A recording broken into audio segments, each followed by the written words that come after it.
நீர் உயர்ந்தவரப்பா, நல்லவரப்பா, போதுமானவர் கர்த்தாவே. எங்கள் மத்தியில் வாசம் பண்ணுகிற நல்ல தேவனுக்கு கோடான கோடி ஸ்தோத்திரம்.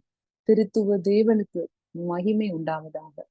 நன்றி அப்பா, இந்த சமூகத்திலே வெறுமையாக்கி தாழ்த்தி ஒப்பு கொடுத்து ஜெபிக்கிறேன். இயேசுவின் நாமத்தில் ஒப்பு கொடுக்கிறேன் ஜீவன் உள்ள நல்ல பிதாவே, ஆமென். சங்கீதம் 42:9 வசனம். நான் என் கண்மலையாகிய தேவனை நோக்கி, ஏன் என்னை மறந்தீர்? சத்துருவினால் ஒடுக்கப்பட்டு நான் ஏன் துக்கத்துடனே திரிய வேண்டும் என்று சொல்லுகிறேன். இது தாவீது ஏன் என்னை மறந்தீர், நான் ஏன் துக்கத்துடனே திரிய வேண்டும் என்று தேவனை நோக்கி கேட்கிற இந்த வசனத்துல கேட்டது போல நாமும் தேவனை நோக்கி கேட்கிற சூழ்நிலையில நிறைய பேர் இருக்கிறோம். இது இப்படி ஒரு சூழ்நிலையில நான் இருக்கும் பொழுது நான் ஒரு மெசேஜ் நான் கேட்டேன். அந்த மெசேஜ் வழியா தேவன் எனக்கு உணர்வூட்டிய காரியங்களை நான் உங்களோட பகிர்ந்து கொள்றேன். இந்த காரியத்துல தாவீது அந்தி சந்தி மத்தியான வேளைகள்ல தேவனை துதித்து கொண்டிருந்தாப்ல. மானானது நீரோடைகளை வாஞ்சித்து கதறுவது போல, தேவனே என் ஆத்துமா உம்மை வாஞ்சித்து கதறுகிறது. எல்லா நேரங்கள்ல நம்ம ஆண்டவரை நோக்கி துதி ஏறெடுக்கிறோம், ஜெபிக்கிறோம். தேவனுடைய வார்த்தையை, நம்ம வாக்கு தத்தங்களை நம்ம ஒவ்வொரு நேரமும் நம்ம சொல்லி சந்தோஷமா இருக்கிறோம். ஆனால் அதையும் மீறி நம்மள ஒரு கவலை ஒடுக்கி நம்மள எப்பவும் சந்தோஷமா இருக்க விடாம தடுக்குது. அது ஏன் அப்படி இருக்கணும் அப்படின்னு நமக்குள்ள ஏன் இப்படி நடக்குது, என்ன மறந்துட்டீங்களாப்பான்னு நம்ம கேக்குறோம். இப்படி நம்ம கேக்குற அவரோட பிள்ளைங்களுக்கு இந்த காரியம் அவரால முன்குறித்து அவர் நம்மளை பேர் சொல்லி அழைத்து நம்மளுடைய தேவனாய் ரட்சிப்பை கொடுத்திருக்கிற அவருடைய ஜனங்களுக்கு அவர் நினைவூட்டுகிற ஒரு 7 காரியங்கள் உங்களோட நான் பகிர்ந்து கொள்றேன். முதலாவது, நம்மளுடைய வாழ்வினுடைய பாதையை தீர்மானிக்கிறது நம் தேவனாகி கர்த்தர். ஏன்னா நமக்கு நடக்கிற ஒன்றுமே அவருக்கு மறைவா இல்ல. நம்ம எந்த பாதையில நடக்கிறோமோ அத முன்குறித்து வச்சிருக்காரு. எபிரேயர் 12:1, ஆகையால் மேகம் போன்ற இத்தனை திரளான சாட்சிகள் நம்மை சூழ்ந்து கொண்டிருக்க, பாரமான யாவற்றையும் நம்மை சுற்றி நெருக்கி நிற்கிற பாவத்தையும் தள்ளிவிட்டு, விசுவாசத்தை துவக்குகிறவரும் முடிக்கிறவருமாயிருக்கிற இயேசுவை நோக்கி நமக்கு நியமித்திருக்கிற ஓட்டத்தில் பொறுமையோட ஓடக்கடவோம். ஆமென். விசுவாசத்தை துவக்குகிறவரும் முடிக்கிறவருமாயிருக்கிற இயேசு நமக்குன்னு ஒரு ஓட்டத்தை அவருடைய பிள்ளைகளாகிய நமக்கு நியமித்திருக்கிறாரு. அந்த பாதையின் வழியாதான் அவர் நம்மளை கடந்து போக அனுமதிக்கிறாரு. அப்ப அந்த பாதை அவர் தீர்மானித்து வைத்திருக்கிற பாதை. இதுல இன்னொரு பாதை இருக்கு. அந்த பாதை எப்படின்னா பாரமாவும் இருக்கு, அதே நேரம் பாவமாவும் இருக்கு. அந்த சூழ்ந்திருக்கிற அந்த பாவமான பாதைகளை நீங்க உதறி தள்ளிட்டு உங்களுக்குன்னு நான் நியமித்து வைத்திருக்கிற பாதையில ஓடுறதுக்கு தயாராகுங்கள் அப்படின்னு தேவன் நம்மளோடு பேசிட்டு இருக்காரு. ஏன்னா இது நான் தீர்மானித்திருக்கிற பாதை. இது உங்களுக்கு இந்த பாதையில உங்களை நான் தனியா விட மாட்டேன், நான் கூட இருப்பேன் அப்படின்னு தேவன் நம்மளை பார்த்து ஒவ்வொருத்தரையும் இந்த ஸ்டார்ட் பண்ணதுல இருந்து தேவன் எவ்வளவோ நமக்கு அனுகூலமான ஆதரவான ஆறுதலான வார்த்தைகளை சொல்லி நம்மளை திடப்படுத்தி கொண்டே இருக்காரு. இப்பொழுது என்ன சொல்றாருன்னா, நான் உங்களை ஒரு பாதையின் வழியா நான் அனுமதிக்கிறேன்னா அதை நான் உங்களுக்கு நியமித்து வைத்திருக்கேன். நீங்க தைரியமா போங்க, பயப்படாதீங்க. நான் தீர்மானித்திருக்க ஓட்டத்துல நீங்க பொறுமையா நீங்க போங்க அப்படின்னு நம்மளை பார்த்து தேவன் சொல்றாரு. இதுல மத்தேயு 14வது அதிகாரத்துல ஒரு வசனம், அவர் அப்போஸ்தலர்களை இயேசு ஜனங்களை அனுப்பி விடுகையில் தம்முடைய சீஷர்கள் படகில் ஏறி தமக்கு முன்னே அக்கறைக்கு போகும்படி அவர்களை துரிதப்படுத்தினார். இதுல அந்த அப்போஸ்தலர்களை அவர் சீக்கிரம் போங்கன்னு அவர் துரிதப்படுத்தியிருக்காரு. ஆனா அவங்க போகும்போது அங்க கடல் கொந்தளிக்குது, காற்று அவ்வளோ அவங்களை அந்த படகையே அமிழ்த்தி போடுற நிலைமையில இருக்கும். இது தேவன் அந்த பாதையை அவர் தீர்மானித்து அனுப்பியிருக்காரு. ஆனாலும் அந்த படகு அமிழ்ந்து போகல, அவங்க யாருமே மாண்டு போகல. இதே மாதிரிதான் செங்கடல்ல அந்த பாளையம் இறங்கும்படி, செங்கடலுக்கு சமுத்திர கரையில நீங்க பாளையம் இறங்கன்னு இஸ்ரவேலர்களுக்கு தேவன் அந்த பாதையை தீர்மானித்து வைத்திருக்காரு. ஏன்னா அவருக்கு முன்னாடியே தெரியும் பார்வோன் படைகள் வரும் பொழுது செங்கடல்ல மூழ்கடிக்கப்படணும்னு அவர் தீர்மானித்து வைத்திருக்கிறது. அவரோட பாதையில போற மக்கள் மாண்டு போகல. மாண்டு போனவங்களுடைய இருதயம் பின்னிட்டு போனதுனால மாண்டு போச்சு. ஆனா தேவனை நம்பி அவருடைய பாதையில் அவர் நியமித்து வைத்திருக்கிற தீர்மானித்திருக்கிற பாதையில் ஓட இருக்கிற ஓட்டத்துல பொறுமையா இருக்கிற நமக்கு தேவன் நன்மையானதை வைத்திருக்கிறார். அதனால நான் வைத்திருக்கிற பாதை தான் இது. அதனால நீங்க தைரியமா போங்க, நான் கூடவே இருக்கிறான்னு நம்ம ஒவ்வொருத்தரையும் பார்த்து தேவன் இந்த வேலையிலே சொல்றாரு. அதே மாதிரி பவுல் சொல்லும் பொழுது 2 கொரிந்தியர் 12:7 அன்றியும் எனக்கு வெளிப்படுத்தப்பட்டவைகளுக்குரிய மேன்மை நிமித்தம் நான் என்னை உயர்த்தாதபடிக்கு என் மாமிசத்திலே ஒரு முள் கொடுக்கப்பட்டிருக்கிறது. என்னை நான் உயர்த்தாதபடிக்கு அதை என்னை குட்டும் சாத்தானுடைய தூதனாய் இருக்கிறது. இந்த முள் மாம்சத்துல ஒரு முள் கொடுக்கப்பட்டிருக்கிறதுன்னு இருக்கு. அதாவது ஒரு முள் என்னை குத்திக்கிட்டு இருக்குன்னு அவர் எக்ஸ்பிளைன் பண்ணல. அவர் கொடுக்கப்பட்டிருக்கு.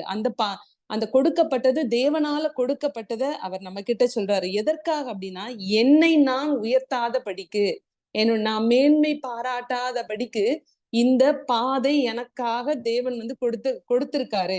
ஆனா அவர் அதை குத்த அனுமதிக்க மாட்டாரு. ஒரு நாள் அதை அனுமதிக்க மாட்டாரு. ஏன்னா அதுக்கு முன்னாடி உள்ள வசனத்துல ஒரு இதுல சொல்லுவாரு, முள்ளில் உதைப்பது உனக்கு கடினமாமேன்னு. தேவன் அவ்வளவு நல்ல தேவன் நமக்கு. அவர் அதை அனுமதிக்க மாட்டாரு. ஆனா அவர் நமக்கு தீர்மானித்தது இப்படி இருந்தாதான் என் பிள்ளைக்கு இறுதியில அந்த முடிவு சம்பூர்ணமா இருக்கணும் தேவனுக்கு அறிந்துதான் நமக்கு இதை நியமித்திருக்காரு. அதனால நமக்கு நியமித்திருக்கிற ஓட்டத்துல நம்ம அந்த போராட்டங்கள்ல நம்ம தேவனுடைய தயவுனால கிருபையினாலும் பொறுமையோடு சந்தோஷமா துதியோடு கடந்து போகணும்னு தேவன் நம்மளோட பேசுறாரு. 2வது காரியம், தேவன் தீர்மானித்திருக்கிற இந்த பாதைகள், இந்த திட்டங்கள் யாவும் நமக்கு நன்மைக்கானது, அவை தீமைக்கானவை அல்ல அப்படிங்கிறத தேவன் நம்மளோடு பேசுறாரு. என்ன சங்கீதம் 147:17 கர்த்தர் தமது வழிகளில் எல்லாம் நீதி உள்ளவரும் தமது கிரியைகளில் எல்லாம் கிருபை உள்ளவருமா இருக்கிறார். அப்ப அவர் வழிகள்ல எல்லாமே அவர் நமக்குன்னு குறித்து வைத்திருக்க வழி எல்லாம் நீதி உள்ளது, அதே மாதிரி கிருபை உள்ளவருமாய் இருக்கிறார். அதனாலதான் சங்கீதம் 23 நம்ம பார்க்கும்போது, நான் மரண இருளின் பள்ளத்தாக்கிலே நடந்தாலும் பொல்லாப்புக்கு பயப்படேன், தேவரீர் என்னோட கூட இருக்கிறீர், உமது கோலும் உமது தடியும் என்னை தேற்றும், என் சத்துருக்களுக்கு முன்பாக நீர் எனக்கு ஒரு பந்தியை ஆயத்தப்படுத்தி என் தலையை எண்ணெயால் அபிஷேகம் பண்ணுகிறீர், என் பாத்திரம் நிரம்பி வழிகிறது. ஆமென். அதனால அவர் தீர்மானித்து இருக்கிற வழிகளில் எல்லாம் நமக்கு கிருபை இருக்கிறது. ஏன்னா நமக்காக ஒரு பாதையை தீர்மானிச்சு அதன் வழியே அவர் நடத்துகிறார் அப்படின்னா, அப்படி புதிய ஒரு கிருபையை அந்த வேளையில கொடுக்கிறாராம். புதிய ஒரு காரியம் அங்க நடக்குதாம். இப்போ யோசேப்புக்கு யாக்கோபினோட வீட்டுல வெறும் தரிசனம் மட்டும்தான் கொடுக்கப்பட்டுச்சு. ஆனா அங்க அவர் ஜெயில போடும்போது அவருக்கு தரிசனத்தோட அதனுடைய அர்த்தத்தை சொல்ற கிருபையும் கொடுக்கப்பட்டுச்சான். ஆனா அதே இது மன்னர் முன்னாடி நிறுத்தும் பொழுது அவருக்கு அந்த அர்த்தத்தை சொல்லி அதுக்கப்புறம் அதை எப்படி அதை நடப்பிக்கணும் அப்படிங்கிற ஆலோசனையும் கொடுக்கப்பட்டுச்சு. அப்போ ஒவ்வொரு கடினமான சூழ்நிலைகளையும் தேவன் நியமித்திருக்கிற பாதைகளில் நடக்கிற அவரை நம்பி அவர் மேல விசுவாசமா இருக்கிற மக்களுக்கு ஒவ்வொரு கடினமான பாதைகளில ஒவ்வொரு கிருபையும் புதிய கிருபைகள் அவர் கொடுக்கிறாராம். அதனால தைரியமா நீங்க கடந்து போங்க, உங்களை நான் கைவிடவே மாட்டேன்னு தேவர் சொல்றாரு. அதே மாதிரி 3வது காரியம், 3வது நமக்கு நமக்கு அனுமதித்திருக்கிற இந்த திட்டங்கள் பாதைகள்ல அவர் கிருபை உள்ளவராய் இருக்கிறார். இது எதுவுமே பரத்திலிருந்து அதிகாரம் கொடுக்கப்படவில்லை என்றால் நமக்கு நடக்காது. அதாவது தேவனுடைய அதிகாரம் இல்லாம இந்த வாழ்க்கையில எதுவுமே நமக்கு நடக்கல அப்படிங்கிறத தேவன் 3வது காரியமா நமக்கு உணர்த்துறாரு. இத நம்ம எதுல பார்க்கலாம்னா, யோவான் 19வது அதிகாரம் 10வது வசனத்துல, அப்பொழுது பிலாத்து, நீ என்னோடே பேசுகிறதில்லையா? உன்னை சிலுவையில் அறைய எனக்கு அதிகாரம் உண்டென்றும், உன்னை விடுதலை பண்ண எனக்கு அதிகாரம் உண்டென்றும் உனக்கு தெரியாதா என்றான். இயேசு பிரதியுத்தரமாக, பரத்திலிருந்து உமக்கு கொடுக்கப்படாதிருந்தால் என்மேல் உமக்கு ஒரு அதிகாரம் இராது. ஆனபடியினாலே என்னை உம்மிடத்தில் ஒப்புக் கொடுத்தவனுக்கு அதிக பாவம் உண்டு என்றார். இயேசுவை விடுதலை பண்ண பிலாத்து மனதா இருந்தால், அப்படி இருக்கும்போது பிலாத்து கிட்ட பேசுறதுக்கு கூட அவருக்கு பதில் சொல்றதுக்கு கூட விருப்பம் இல்லை. ஏன்னா அந்த அதிகாரம் பரத்திலிருந்து கொடுக்கப்படணும்னு இயேசு வந்து நமக்கு ஒரு முன்னோடியா இருந்து அதை சொல்றாரு. ஏன்னா உலகத்தினுடைய ராஜாக்களுடைய இருதயம் கர்த்தர் கையில இருக்குது. அவர் அதை திருப்புகிறாரு. அதனால நமக்கு பரத்திலிருந்து அதிகாரம் கொடுக்கப்பட்டால் மட்டும்தான் நமக்கு வந்து இங்க நடக்கும். இல்லைன்னா இந்த தேவனுடைய பிள்ளைகளுக்கு எதுவும் நடக்காது. அதனால நமக்கு ஏதாவது கடினமான சூழ்நிலைகள் இருக்குதுன்னா, அப்போ அது தேவனை அறியாம எதுவும் நடக்காது. அத தேவன் வந்து நம்மளோடு பேசுறாரு. ஏன்னா எஸ்தர் ராஜாத்தி மணவாட்டி ராணியாக தேர்ந்தெடுத்ததுக்கு அப்புறம் ராஜா கிட்ட அவளோட விருப்பத்தை தெரிவிக்க, யூதர்களை விடுவிக்க எப்படி கேக்குறாங்க அப்படின்னா, நேரடியா போய் ராஜாவை எப்படி பிரியப்படுத்தலாம்ங்கிறத அவங்க கேட்கல. 3 நாள் உபவாசம் பண்ணி அதுக்கப்புறம் ராஜா கிட்ட தெரியப்படுத்துறாங்க. ஏன்னா இந்த ராஜாவை விட பெரிய ஒரு ராஜா மேல இருந்து அவர் வந்து அதிகாரம் கொடுக்கிறவரு, சகலத்தையும் நன்மையாய் மாற்றக்கூடிய ராஜா கிட்ட உபதேசம் உபவாசம் இருந்து அதுக்கப்புறம் அவங்களுடைய காரியங்களை தெரியப்படுத்துறாரு. அப்போ பரத்துல இருந்தா நமக்கு அதிகாரம் கொடுக்கப்படுது. அதனால உலகத்து மனுஷர்களை சார்ந்து நம்மளுடைய எண்ணங்கள் விருப்பங்கள் எல்லாம் இப்படி இவங்க வந்திருந்தாங்கன்னா இந்த காரியம் மாறி நடந்திருக்குமேனு மனுஷங்க மேல நம்மளுடைய எண்ணத்தை திருப்பாம நம்மளுடைய பரத்திலிருந்து வானத்தையும் பூமியையும் படைத்த பரலோகத்திலிருந்து ஒத்தாசை கிடைக்க வேண்டிய தேவனை நோக்கி நம்ம காத்திருக்கணும். அங்க இருந்துதான் நமக்கு அதிகாரம் கிடைக்கும்.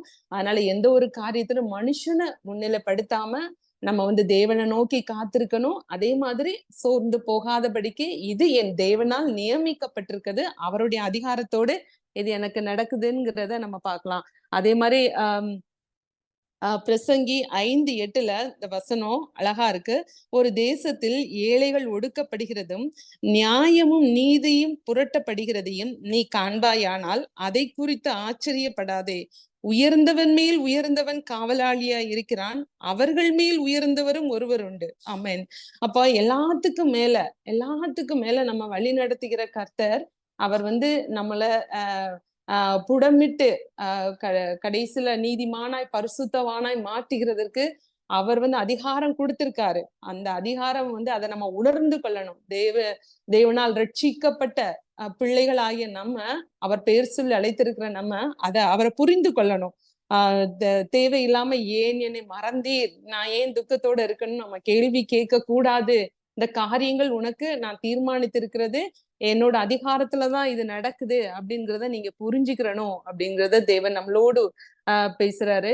அதே மாதிரி 4வது காரியம், எந்த சூழ்நிலையும் அவர் கைவிட மாட்டார். ஏசாயா 43:2, நீ தண்ணீர்களை கடக்கும் போதும் நான் உன்னோடு இருப்பேன், நீ ஆறுகளை கடக்கும் போதும் அவைகள் உன்மேல் புரளுவதில்லை, நீ அக்கினியில் நடக்கும் போதும் வேகாதிருப்பாய், அக்கினி ஜுவாலை உன் பேரில் பற்றாது. ஆமென். அதாவது நீ தண்ணீர்களை கடக்கும் போதும் நான் உன்ன இருப்பேன்னா, நீ கடந்துதான் ஆகணும். கடக்காதுன்னு நான் சொல்லல. நீ ஆறுகளை கடந்துதான் ஆகணும், அக்கினியில நடந்துதான் ஆகணும். அந்த அந்த வேளையில நீ அழிந்து போக மாட்ட, நான் கூடவே இருக்கேன், நான் உன்னை விட்டு விலகுவதில்லை, உன்னை கைவிட போறதில்ல அப்படிங்கிற காரியத்தை தேவன் அந்த மாதிரி அவர் கேள்வி கேட்கிற நம்ம கிட்ட அவர் சொல்றாரு, பயப்படாதீங்க, நீங்க கடக்கணும், அந்த காரியத்தை நீங்க கடந்தே தீரணும்னு சொல்றாரு. ஏன்னா அப்போஸ்தலர்களை அவர் வந்து கடல் கொந்தளிக்கும் போது கூப்பிடும் பொழுது அவர் கைவிட்டு விடல, அவரை துரிதப்படுத்தினாரு. ஆனா அங்க இருந்தாரு. அதே மாதிரி சாத்ராக் மேஷாக் இவங்க எல்லாத்தையும் அக்னியில எங்களை விடுவிக்க அவர் சர்வ வல்லமை உள்ளவரா இருக்கிறான்னு சொன்னதுக்கு அப்புறமும் அந்த அக்கினியினுடைய வேகம் 7 மடங்கு உயர்ந்தது, அது குறையல. ஆனாலும் தேவன் அவங்களோட கூட இருந்தாரு. அதே மாதிரிதான் இன்று நம்மள பார்த்து சொல்றாரு, இந்த பாதையில நடக்கிறியா? நீ நடந்து ஆகணும். இத கடந்து வரணும். ஆனா ஒரு ஒரு இது கூட உன் மேல படாது. அந்த இடத்துல நான் கூட இருக்கிறேன். தைரியமா இரு, பயப்படாத, விசுவாசமா உள்ளவனா இரு அப்படிங்கிறத தேவன் வந்து நம்மளோட பேசுறாரு. 5வது காரியம், திராணிக்கு மேல் சோதிக்காத தேவன். 1 கொரிந்தியர் 10:13 மனுஷருக்கு நேரிடுகிற சோதனையே அல்லாமல் வேறே சோதனை உங்களுக்கு நேரிடவில்லை. தேவன் உண்மை உள்ளவராயிருக்கிறார். உங்கள் திராணிக்கு மேலாக நீங்கள் சோதிக்கப்படுகிறதுக்கு அவர் இடம் கொடாமல் சோதனையை தாங்கத்தக்கதாக சோதனையோடு கூட அதற்கு தப்பிக்கொள்ளும்படியான போக்கையும் உண்டாக்குவார். ஆமென். திராணிக்கு மேலாக சோதிக்காத தேவன் அவரு. அவர் சோதனை தாங்க நம்மளோட இது திராணி அவருக்கு தெரியும். அதுக்கு மேல அவர் அனுமதிக்கவே மாட்டாரு. சங்கீதம் 104ல அந்த தண்ணீர்கள் வந்து எப்படி அந்த மலை பள்ளத்தாக்குல இறங்கி அந்த இடத்துல வருதுங்கிறத வசனத்துல 9வது வசனம் சங்கீதம் 104:9 அவைகள் திரும்பவும் வந்து பூமியை மூடி கொள்ளாதபடி கடவாதிருக்கும் எல்லையை அவைகளுக்கு ஏற்படுத்தினார். அவருக்கு தெரியுமா? அது திரும்பவும் வந்து என்னோட அந்த பிரச்சனைகள் என் பிள்ளைகளை மூடிக்கொள்ளாதபடி அதற்கு ஒரு எல்லையை நான் நியமித்திருக்கிறேன். ஆபிரகாம் வந்து ஈசாக்க பலியிட வீட்டுல இருந்து கூட்டிட்டு போகும்போது அவர் என்ன பண்ணாராம், அந்த விறகு கட்டைய கழுது மேல வச்சு கொண்டு போனாராம். அப்போ ஈசாக்க 3 நாளும் ஃப்ரீயா நடக்க விட்டுட்டு மலையடிவாரத்துக்கு போகும்போதுதான் அந்த கட்டைய ஈசாக்குடைய தலையில ஏத்துனாராம். அப்போ பூமியில் உள்ள தகப்பனுக்கு மகனோட திராணி தெரிஞ்சுதான் என்னோட மகனை இந்த 3 நாள் நான் ஃப்ரீயா இருக்கேன், அதுக்கப்புறம் அவன் மேல தூக்கி வைக்கிறேன். அதே அப்போ அப்படிப்பட்ட உலக தகப்பனுக்கே இவ்வளவு இருக்கும்போது ஈசாக்க பலியிட வரும்போது ஆபிரகாம் எவ்வளவு வேதனையோட இருப்பான்னு அந்த திராணிய படைச்ச தேவன் அறிந்தவரா இருக்கிறான். அவன் மேல கைய போடாதன்னு திராணிக்கு மேல் சோதிக்காத தேவன். அப்படித்தான் நம்மளோடையும் தெரியும் நம்மளுடைய எவ்வளவு என்னோட பிள்ளைக்கு எவ்வளவு திராணி இருக்குங்கிறத தேவன் அறிவாரு. அதனால நம்மளை அழைத்தவர் உண்மை உள்ளவர். அவர் வந்து பொய்யுரையாத தேவன். நமக்கு குறித்ததே அவர் செய்யும் அளவும் அவர் நம்மளை கைவிடுவதே இல்லை. அதனால நீங்க வந்து எந்த யோபு சொல்ற மாதிரி யோபுக்கு வந்து சாத்தான் அதிகாரம் சாத்தான் வந்து அவனோட உடைமைகள் எல்லாத்தையும் அழித்து போடுறதுக்கு அதிகாரம் பெற்றுக்கொண்டு வருவான். ஆனா அவனோட ஜீவனை தொடுறதுக்கு தேவன் ஒரு எல்லையை நியமித்தார். இந்த ஒரு காரியத்துல ஜீவன் அப்படிங்கிறப்போ யோபு அவனோட மனைவியையும் சேர்த்து அவர் வந்து இது பண்றாரு. ஏன்னா ஒருவனைத்தான் படைத்தார், ஆணும் பெண்ணுமாக படைத்தார். அப்ப அங்க ஜீவன்கிறது அங்க யோபுவையும் மனைவியையும் சேர்த்து தேவன் இடத்துல அழகா நமக்கு வந்து அதை வெளிப்படுத்துறாரு. ஜீவன்னா அது கணவனும் மனைவியும் இணைந்ததுதான் அப்படிங்கிறத அந்த ஒரு காரணத்துக்காக அவனோட மனைவியையும் தொடுறதுக்கு தேவன் அனுமதிக்கவில்லை. அதை கடவுளை அறிந்து அவர் மேல் நம்பிக்கையா இருக்க அவருக்காக மட்டும் காத்திருக்கிற நமக்கு தேவன் திராணிக்கு மேலாக சோதிக்காத தேவன் அதுக்கு தப்பிக்கொள்ளும்படியான வழியையும் போக்கையும் நம்மளோடே இருந்து வழி நடத்த வல்லவராய் இருக்கிறார். அதனால கலங்கி போக வேண்டாம், அவரையே நம்பி இருப்போம் அப்படின்றத தேவன் பேசுறாரு. 6வது பிரச்சனைகள் வந்து நமக்கு மாற வேண்டியது நம்மளுடைய அந்த கஷ்டமான சூழ்நிலைகள் மாற அது உடனடியா நம்ம கிட்ட இருந்து அது நீங்கி போகணும்னு அவசியமே இல்லை. அது அது இல்லைன்னா அவனுக்கு எல்லாமே மாறிடுமா அப்படின்னு நம்மள பார்த்து அவர் வந்து கேக்குறாரு. இது இதுல 2 கொரிந்தியர் 12வது இதுல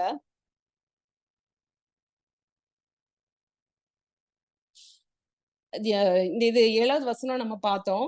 அவர் எனக்கு ஒரு முள் கொடுக்கப்பட்டிருக்கிறதுன்னு பாக்குறோம். அதே இதுல 8வது வசனத்துல அவர் என்ன சொல்றாரு அப்படின்னா,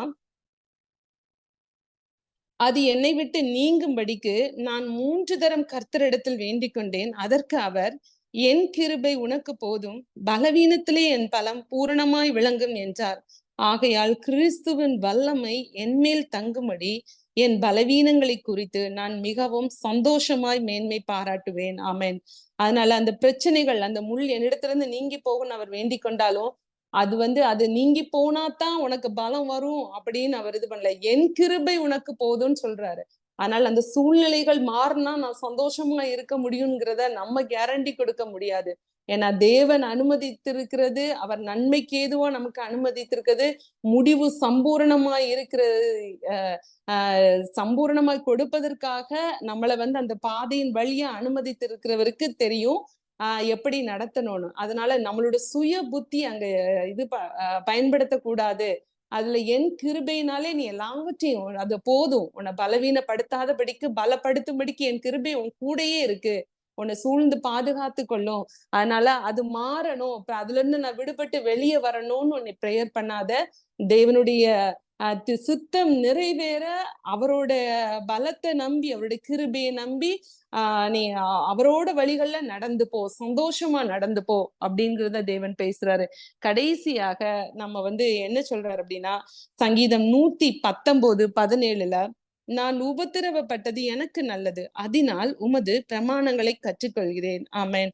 கடைசியா அவர் வந்து அவர் அனுமதித்த நன்மைகளை பெற்றுக்கொள்ளும்படிக்கு அவர் அனுமதித்த தீர்மானித்திருக்க பாதைகளின் வழியை நம்ம நடத்தி கடைசியா நம்மளுடைய புலம்பலை ஆனந்த களிப்பாக மாற பண்ணின தேவன் நம்மோட வாயினாலே ஏன் என்னை மறந்தீர், ஏன் என்ன நான் துக்கமா திரிஞ்சேன் அப்படின்னு கேட்ட அந்த வாயினால நம்ம தேவனை நோக்கி புகழும்படி செய்வார். நான் உபத்திரவப்பட்டது எனக்கு நலம், அதனால் உமது பிரமாணங்களை கற்றுக்கொள்கிறேன் அப்படின்னு நம்மள வந்து தேவன் அவரோட துதியை சொல்லி வர்ற ஜனமா கூட்டமா நம்மள வந்து மாற பண்ணுவார். அந்த நல்ல தேவனை மகிமைப்படுத்தும்படிக்கு அவருக்காக காத்திருந்து அவர் மேல விசுவாசம், நம்பிக்கை, அன்போட இருந்து ஒவ்வொரு நாள் அவருடைய துதியை சொல்லி வரணும். கர்த்தருக்குள் சந்தோஷமா இருப்பதே உங்களுக்கு பலன் என்று தேவன் நம்மளோடு பேசுறாரு. தேவனுக்கு கோடான கோடி நன்றி. நான் அந்த சூழ்நிலை இருந்தேன். இந்த நேரத்துல தேவன் எனக்கு இந்த மெசேஜ் மூலமா அந்த வார்த்தைகளை கொடுத்து எனக்கு ஆறுதல் கொடுத்தாரு.